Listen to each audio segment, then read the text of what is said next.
Hello everyone, welcome back to the new video.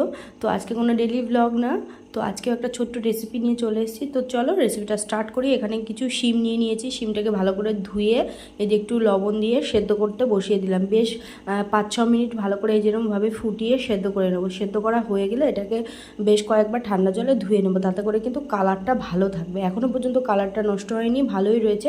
ঠান্ডা জলে ধুয়ে নিলে কিন্তু কালারটা বেশ ভালোই থাকবে। যাই হোক, তো চলো সেদ্ধ হয়ে গেছে, ভালো করে ঠান্ডা জলে বেশ কয়েকবার ধুয়ে নিয়েছি। আর এবার এর মধ্যে আমি একে একে দিয়ে দেবো বাদবাকি আমার যা যা লাগবে সেগুলো।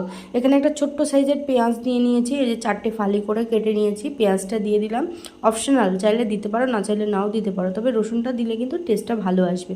তো বেশ কয়েক কোয়া রসুন নিয়ে নিলাম। পরিমাণ মতো কাঁচা লঙ্কা আমি 2টো নিয়েছি, তোমরা চাইলে আরও বেশি নিতে পারো। আর কিছুটা ধনেপাতা দিয়ে দিলাম, আর তার সঙ্গে দিয়ে দিলাম হচ্ছে কালো জিরে। তো এটা দেওয়াতে কিন্তু ফ্লেভারটা একদম পুরো পারফেক্ট আসবে। তো চলো এটাকে